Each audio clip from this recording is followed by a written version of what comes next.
दूसरी प्रॉब्लम ये है द इल्यूजन ऑफ पैसिव री रीडिंग। इसको मैं ज़्यादा बेहतर शब्दों में, अगर आप मेरे बेहतर शब्दों में समझें तो मैं ये कहूँगा कि परफेक्शनिस्ट का ट्रैप है।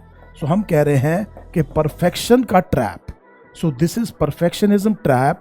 ये एक बहुत बड़ी प्रॉब्लम है।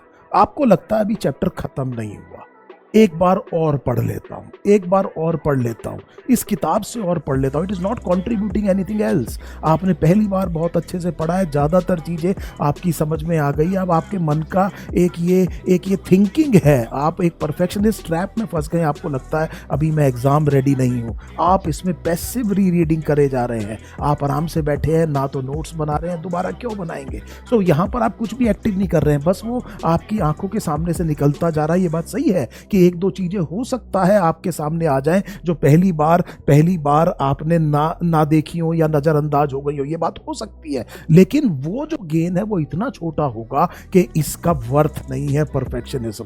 आपको हमेशा जिंदगी में ये देखना चाहिए कि good enough is good enough. मैंने पढ़ लिया है, अच्छे से पढ़ लिया है, अच्छे से नोट्स बना लिए हैं। अब अगर कुछ रह जाएगा तो एक बेहतर टेस्ट सीरीज करता हूं, एक एक्टिव तरफ जाता हूं, पैसिव की तरफ। पैसिव को छोड़ करके किस जोन में जाता हूं, एक्टिव जोन में जाता हूं, अपने आप को झोंक देता हूं इवैल्यूएशन में, और फिर देखता हूं टेस्टिंग मुझे बता देगी कि मैंने कहीं कुछ नजरअंदाज तो नहीं किया था। टेस्टिंग मुझे बता देगी कि मेरी स्ट्रेंथ क्या है, मेरी वीकनेस क्या है, मेरे पास अपॉर्चुनिटी क्या है और थ्रेट क्या है, जैसे आप स्वॉट एनालिसिस कहते हैं। सो इस पैसिव री रीडिंग को मैंने कई बार बच्चों को देखा है। जब भी आप कहें परसों आपका टेस्ट है तो बच्चे ये कहते हैं क्लास में, सर 2 दिन और दे दीजिए, अभी एक रिवीजन और करनी है। सो बिलीव मी, ये बड़ा क्लासिकल ट्रैप है। इसका मतलब ये है कि आप कभी भी शायद एग्जाम रेडी पूरे तौर पर नहीं हो पाएंगे। इसको छोड़ करके सीधा ये है कि एक्टिव मोड में टेस्टिंग में घुस जाइए।